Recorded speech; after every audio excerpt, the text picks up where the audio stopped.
Hello friends, मेरा नाम है प्रज्ञेश निंजे और आप पढ़ेंगे फिजिक्स मेरे साथ। आज का हमारा टॉपिक है charge distribution.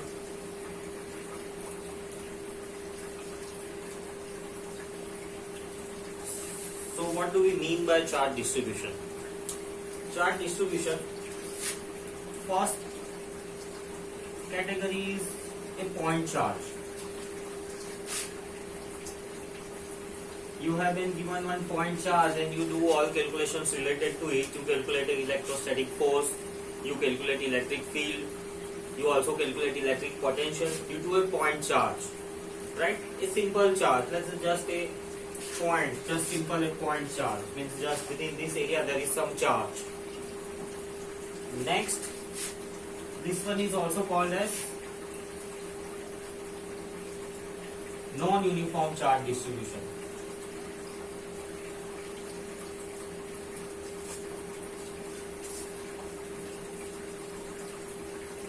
And next category which we have is uniform charge distribution. Now what is uniform charge distribution? Uniform charge distribution means apart from the point charge, if any other object is given, then the charge distribution on that object, it is called as uniform charge distribution. What type of objects can be? Objects can be either linear, objects can be either aerial, objects can be either volumetric. What do you mean by a linear object? A linear object is one which has a length very large as compared to its other dimensions.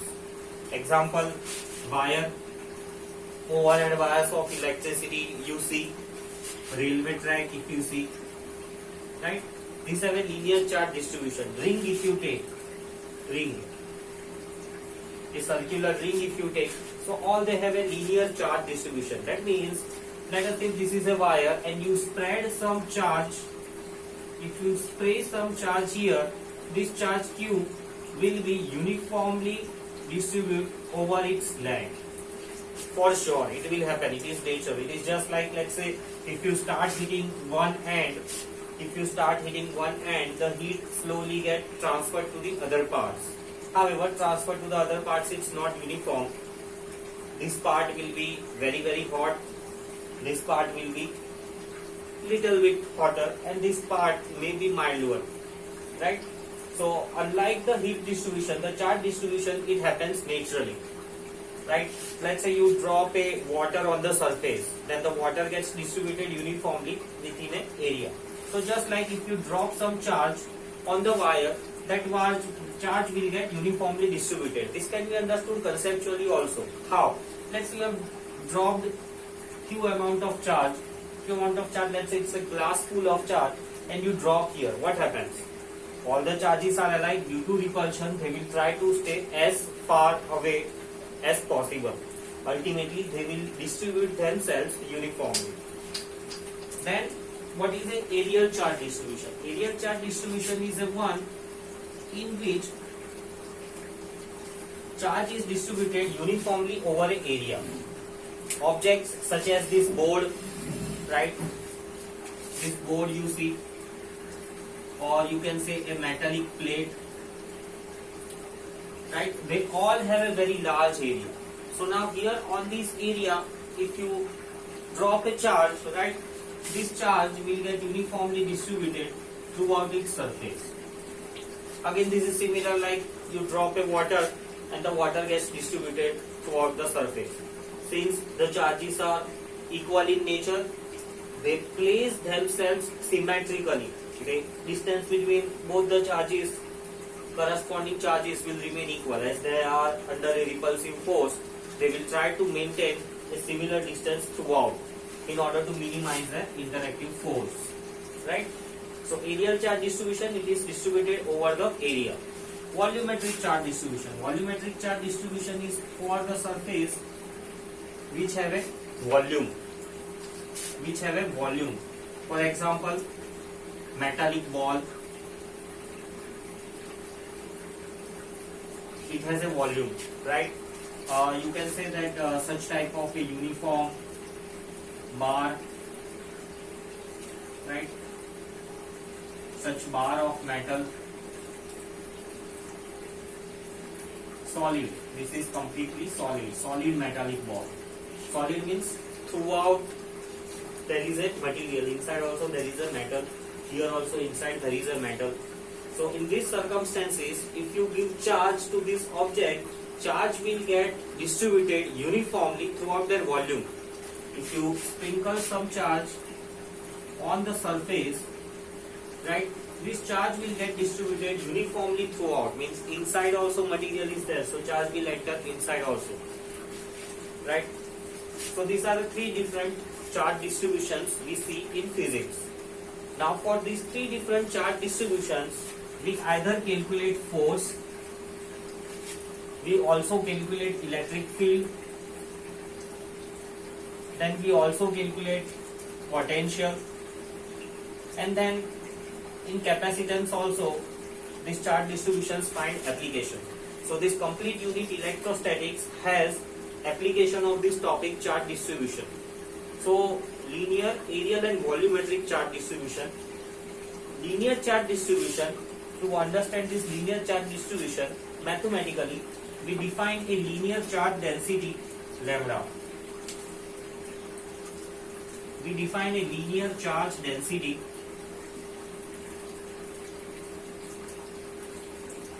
right. If any object has a linear charge distribution, then for those objects we define a physical quantity called as linear charge density. It is denoted by Greek alphabet lambda. Linear charge density is defined as a charge distributed per unit length. Let us say if L is the length of the wire, then lambda is given by charge per unit length. If you differentiate this term, then it can be also written as dq by dl.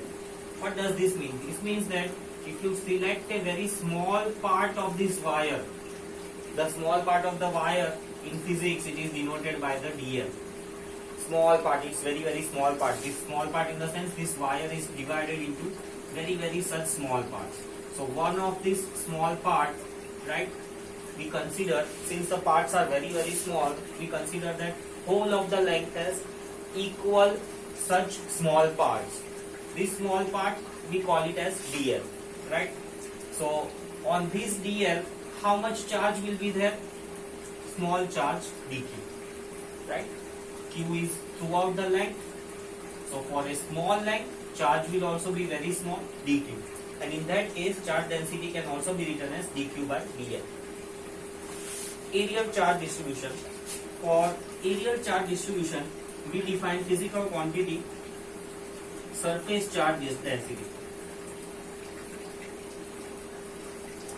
Surface charge density. Surface. How densely a charge is distributed over the surface. So surface charge density is denoted by sigma and defined as charge per unit area. Now if we consider that this area is made up of very smaller areas. So this smaller area, the value of each area is dA. Since the area is very small, we denote it by differential term dA. So under this circumstance, the charge on this small area dA can be written as dq by dA. Charge on this small area will be sigma dA. This finds application in the derivations. So you must understand all these three types of the charge distributions. So that is the surface charge density. Next we have a volumetric charge distribution. Volumetric charge distribution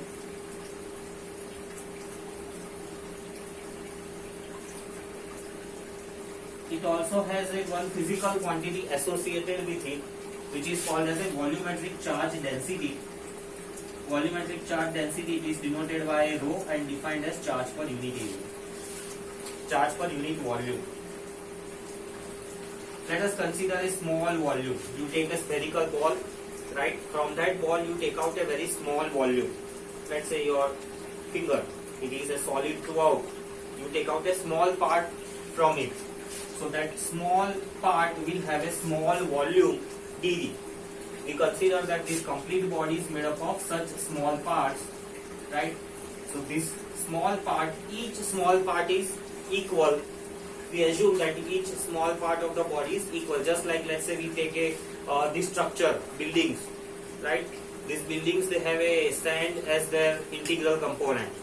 So sand particles, all the sand particles, they appear equal to us, and we are least bothered if there is a slight variation in this size. Similarly, here also we say that this complete metallic sphere or complete solid ball, it is also made up of such small elementary particles, and that such small volume or such small elementary particle has a volume dV. So for this volume dV, the small amount of the charge will be given by rho dV. You can also write down rho is equals to dq by dV. So this is about the charge distributions. If you have liked video, if you enjoy our teaching, please like and subscribe. Thank you.